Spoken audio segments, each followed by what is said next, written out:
का ही नहीं सभी लेसन का। तो फ्रेंड इस लेसन में जो सबसे इम्पॉर्टेंट रिएक्शन है उसका नाम है वुड्स अपक्रिया। तो ये रिएक्शन आप देख सकते हैं मैंने लिखा है।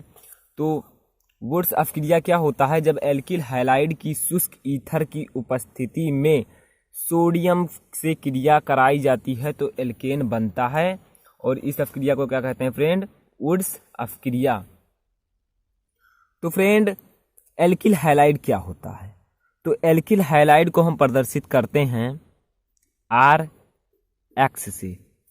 तो फ्रेंड एल्किल हैलाइड को किससे प्रदर्शित करते हैं, RX से। तो अब RX क्या होता है, तो फ्रेंड RX होता है एल्किल हैलाइड। तो R हो गया आपका एल्किल, जहां R क्या है आपका एल्किल, और फ्रेंड X क्या है हैलाइड। तो फ्रेंड इन दोनों को मिलाकर आपका क्या हो गया एल्किल हैलाइड। तो RX को एल्किल हैलाइड कहते हैं। अब यहाँ पर R को किससे प्रदर्शित किया जाता है, R जो है ये है एल्किल ग्रुप, जैसे CH3 C2H5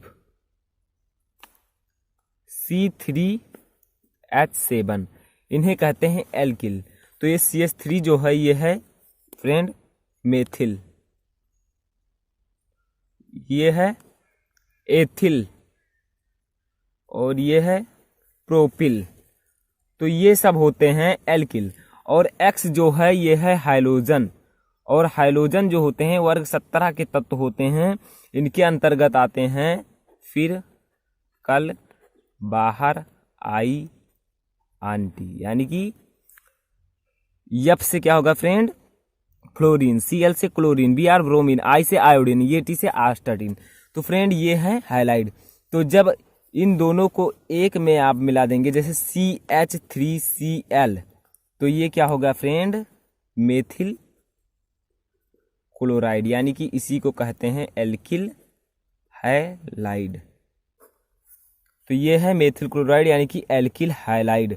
तो अब हम पढ़ते हैं वुड्स अपक्रिया, और यहाँ पर शुष्क ईथर की उपस्थिति में, तो ईथर जो है इसको आप जानते होंगे, ये होता है ROR, ये है आपका ईथर। तो R की जगह पर मैंने आपको बताया कि CH3 रख दीजिए या Fe2S5 रख दीजिए, कुछ भी रख सकते हैं, एल्किल ग्रुप होना चाहिए वो। और यहाँ पर मान लीजिए आप C2S5 रख रहे हैं, तो ये देखिए आपका हो गया ईथर। तो अगर इसका नाम आप करना चाहें तो इधर से कीजिए, क्योंकि ये से इसका शुरू होता है ई से। तो एथॉक्सी मेथेन इसका नाम हो जाएगा एथॉक्सी मेथेन। तो फ्रेंड शुष्क ईथर की उपस्थिति में कराई जाती है। तो अब एक बार देखते हैं कि वुड्स अपक्रिया क्या है।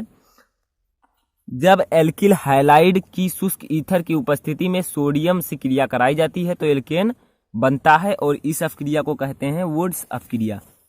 तो फ्रेंड इसका रिएक्शन कैसे लिखेंगे आप, क्योंकि रिएक्शन ही बोर्ड एग्जाम में पूछा जाता है। तो आप हेडिंग डालिए इसका रिएक्शन। और जो मैं कलरफुल स्केच या पेन यूज कर रहा हूँ इसको आप बिल्कुल मत कीजिएगा बोर्ड एग्जाम में, क्योंकि कलरफुल पेन से उसमें नहीं लिखना होगा आपको। तो एल्किल हैलाइड मैंने आपको बताया कि RX को एल्किल हैलाइड कहते हैं।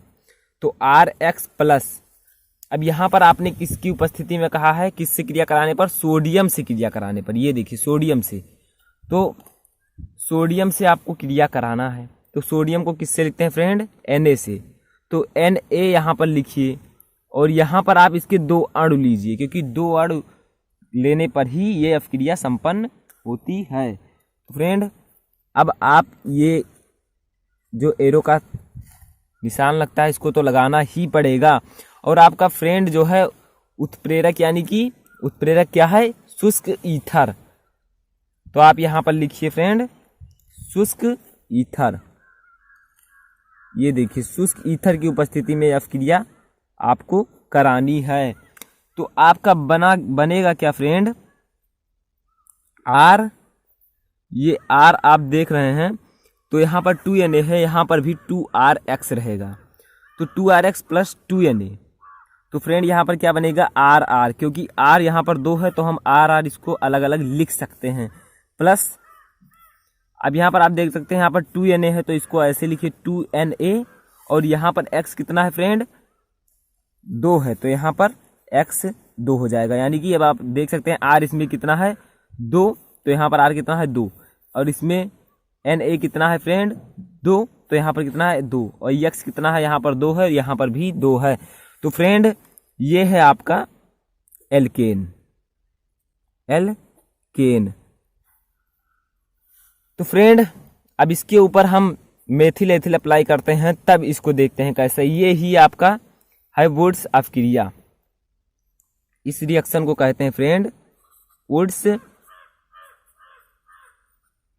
अफ्किरिया। तो फ्रेंड यही है आपका वुड्स अफ्किरिया। तो इसको ध्यान से पढ़ लीजिएगा क्योंकि बोर्ड एग्जाम के लिए बहुत ही इम्पॉर्टेंट है। तो आप इस पे ऐसे लिख लीजिए फ्रेंड कि ये जो है बहुत ही इम्पॉर्टेंट है रिएक्शन, वेरी इम्पॉर्टेंट। तो फ्रेंड अब आप इस पे मेथिल एथिल अप्लाई करके देखिए और लगाइए। तो क्या है फ्रेंड 2। अब मान लीजिए ये R को आपने क्या माना CH3, और X को क्या माना Cl मान लिया फ्रेंड। तो प्लस आपको 2Na से ही अफ्क्रिया कराना है। अब आप बीच में जो है एरो का निशान लगाइए। किसकी उपस्थिति में फ्रेंड शुष्क ईथर की उपस्थिति में आपको अफ्क्रिया करानी है। तो क्या बनेगा फ्रेंड ध्यान से देखिए क्या बनेगा। ये है CH3, तो इसी पे आप अप्लाई कीजिए। ये इसको R मान लीजिए CH3 को, ये है आपका R। तो यहां पर आप लिख दीजिए CH3, फिर लिखिए क्या R ऊपर देख लीजिए CH3 प्लस 2Na, और यहां पर क्या लिया गया था Cl, तो यहां पर क्या हो जाएगा Cl। तो यहां पर ये जो है फ्रेंड ये है आपका एथेन, यानी कि इसे कहते हैं एल्केन और इसे एथेन कहते हैं। ये क्या है फ्रेंड आपका मेथिल क्लोराइड, और ये क्या है फ्रेंड सोडियम। तो फ्रेंड आई होप कि आपको वुड्स अफ्क्रिया समझ में आ गया होगा। तो एक बार फिर से इसे देख लेते हैं कि वुड्स अफ्क्रिया क्या होता है। तो देखिए वुड्स अफ्क्रिया जब एल्किल हैलाइड की शुष्क ईथर की उपस्थिति में सोडियम से क्रिया कराई जाती है तो एल्केन बनता है, और यह अफ्क्रिया वुड्स अफ्क्रिया कहलाती है। और हमने आपको बताया कि एल्किल हैलाइड क्या होता है। RX एल्किल हैलाइड को प्रदर्शित करते हैं RX से, और R इसमें है मेथेन एथेन प्रोपेन ब्यूटेन कुछ भी रख सकते हैं। और उसके बाद X क्या है friend fluorine chlorine bromine iodine एस्टेटिन। तो इसके बाद फ्रेंड आपका CH3Cl मैंने बताया कि ये एल्किल हैलाइड है। अब आपको रिएक्शन क्या लिखना है वुड्स अफ्क्रिया में 2RX plus 2Na that gives out शुष्क ईथर, तो RR प्लस 2NaX। तो ये है आपका वुड्स अफ्क्रिया, और आप इसको ऐसे भी लिख सकते हैं अप्लाई करके।